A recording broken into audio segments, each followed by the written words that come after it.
Alright guys, I just started working on like doing the next video for the navigation. I've mixed things up a little bit and I was going to do a bit more information about that. I've got this really weird thing where my project files have been corrupted. I don't know. I got an error saying that the layout can't load correctly because of a compile error or something like that. And now all of my prefabs are grayed out and none of them provide any info, and this is like all of them, like you know, my Canon shots prefab. Yeah, the only thing I can think of is I upgraded Unity last week. Might have been a mistake. I don't know what the plan is, whether to keep, I don't know whether I should like always use the same version, like 5.01, carry on using that until, you know, it becomes super outdated, or whether I should be installing the updates every now and then. Anyway, this is a bit annoying, but I can create a new scene, I can do stuff. So what we're going to do is I have my, where are they, navigator. Currently all of it's commented out, it doesn't do anything. This is going to change. This is going to deal, rather than being one big monolithic state machine that handles all possible navigation systems, that was just getting unmanageable, and it was going to just get completely insane to manage and update as I start adding more and more navigation modes. So this is just going to now deal with, it has a load of paths to follow. How do I follow those paths? What's my maximum velocity? What's my acceleration? All that sort of stuff. So navigator is going to change.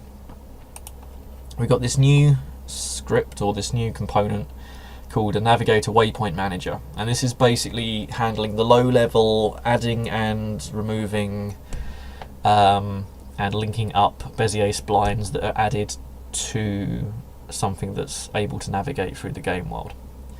So this is just, I'll open it up in a minute and we'll have a better look, but this basically just allows you to add waypoints to an object, and it does nice smoothing in between them. And then in navigator components, at the moment we've only got one of them, which is a navigator go to, and this is a component that you temporarily add to a game object which will cause it to go to a destination. And what this does is it runs through and it adds in nav paths to the waypoint manager. So I'm going to go and rebuild my demo scene because that's got nuked as well. Yeah, I don't know if it was part of the update or if it was I've buggered something. Like I don't know, not synced up Git properly or something, I don't know. Very weird. Anyway, it's not a big deal. It's just really, really irritating because all I wanted to do was drink beer and make navigators. Anyway, so probably going to go fast forward mode now, and I'll clear up, do a bit of stuff. I've got in here somewhere in AI, local wanderer.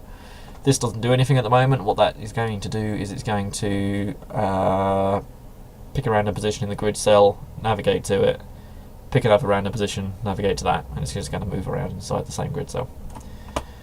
So that's what I want to do today. I don't know how much time I've got, but we'll see how far I get. Right, okay, so I'll get on with that now.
Okay, so here's where I'm at the moment.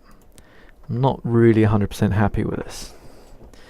What we're doing is each of these has a collision, a sphere collider, and the ship tries to plan a route, and if the ray between the start and the end goes through a collider, it then picks a point on the edge of the collider and tries to go around it. So that kind of works, but kind of doesn't. And I'm not 100% sure what the best way of going at, like a situation like this, it didn't pick it at all because it was already inside a collider. Now it shouldn't have ever gone to that goal because it's set up to reject goals that it can't, that are inside colliders. So yeah, it kind of roughly works, and the sort of the space that we're going to have, it's going to have these colliders are going to be much bigger than the objects that it's avoiding, and objects are going to be quite far apart. Another thing I've noticed is that this is supposed to smooth between colliders, and obviously where it moved there it didn't. So this is using the new navigation system. So if I stop this, I'll show you what we got. So I've got my ship prefab here. I've turned off the collider because I don't want the physics at the moment. It's got a trail renderer just to look pretty. Probably doesn't really need that. Oops. It's then got a rigid body which we're using for kind of fakey physics. I might change this. I might just have a kind of a new make my own Newtonian physics thing, because some of the stuff that the rigid body does I don't want it to do, and some of the stuff that it does do I do want. So I think I might pick and choose from that. And then we've got this local wanderer script, which is the AI that's controlling it, and it's got a radius which is 10, which is the circle that's displayed on there. We then got a navigator goto script, which is basically the navigation controller that the wanderer uses to go between places. We've got a navigator which is handling the frame by frame movement, and I think I should bring in some of the physics stuff into that navigator. And this will basically be the general Newtonian physics that ships in the world in the game follow. And then we've got this navigator waypoint manager, which is basically the tool that stores and well, basically it manages waypoints. So what else have I got? I've got my asteroid field object. This has a thing called random instancer, which you basically give it some bounds, give it a number of things to do and an object to clone, and it creates copies of them. So you can see here it will create 10 copies like that. So if we go into the waypoint manager first and go through what we've got here, we've got a start method that doesn't do anything. We've got a current waypoint, which is a nav path, and we've got a list of nav paths waypoints. Then got a clear function, which basically sets the current waypoint to null, and if there are waypoints in here, clears them. We've got a set current path, which basically takes a nav path and sets that current waypoint. I need to sort out my terminology in this a little bit because I've got waypoints and paths. I'm using those two words interchangeably though. We've then got get current waypoint, which returns a nav path. If the current waypoint is null and we do have waypoints in the list, it will then assume that we want the first one and return it. And if it sets the current waypoint to the first one in the list, and then it returns the current waypoint. We've got some easy first waypoint, last waypoint properties, which basically just get those out of the list, or return null if they're not in. If there isn't any list, if the list is empty, it will return null.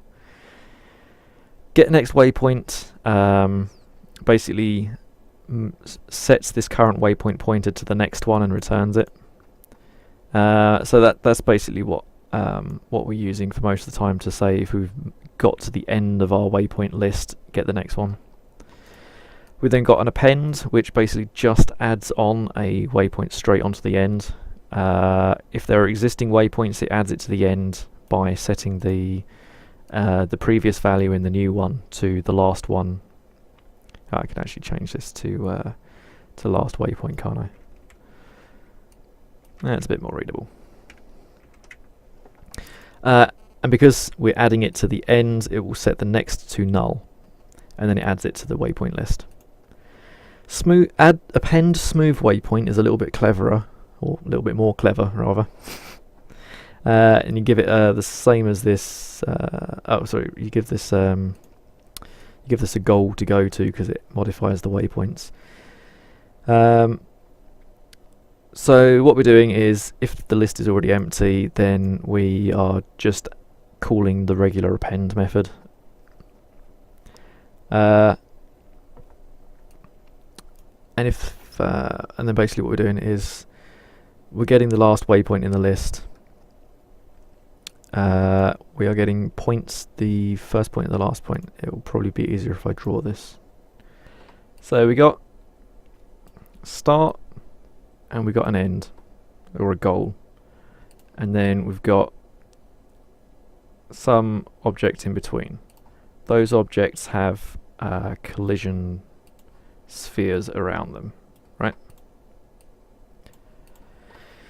So what the go-to navigator is doing is it's drawing a ray between the two. Now that ray collides here, right? So what it will then do is it will take the right angle from the center of that perpendicular to the line that we're trying, the original goal, and then it will create a point there, right? It then tries to plan from there to there, and because it now doesn't collide, it then adds that waypoint to the list of waypoints. So what we've currently got is this.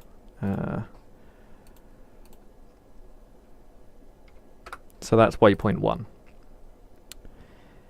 It then goes from where it is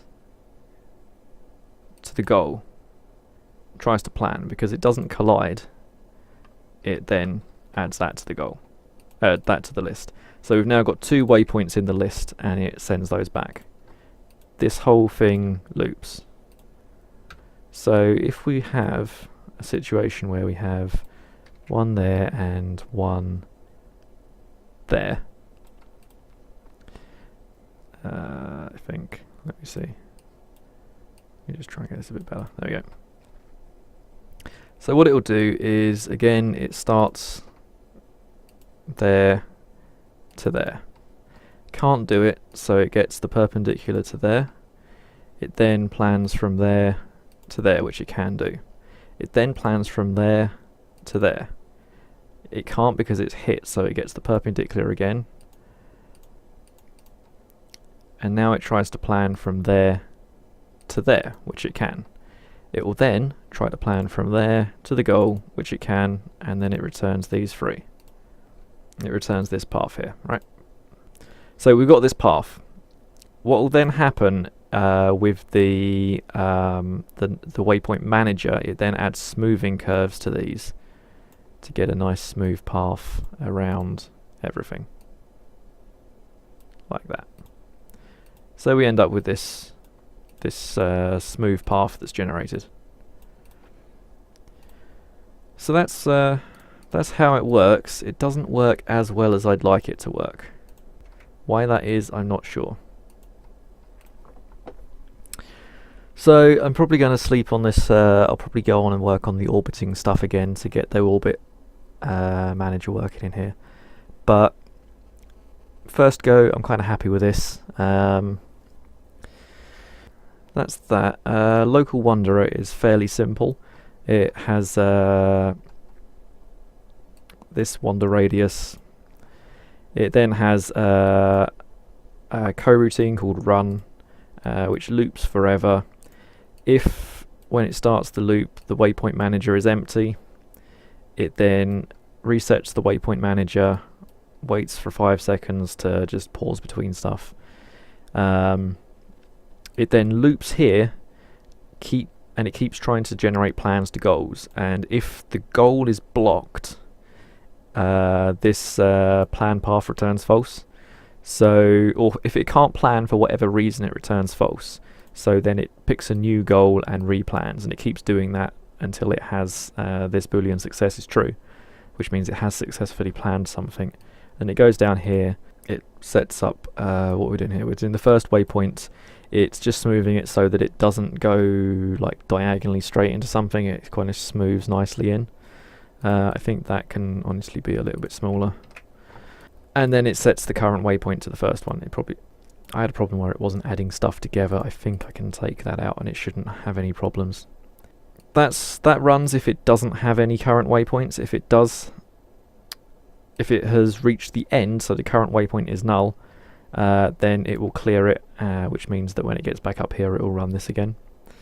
And then it has a wait to the end of the frame. So it will just sit there looping, waiting to the end of the frame, unless it does need to generate a new plan, and then it will generate a new plan. And then the navigator is what handles the actual movement.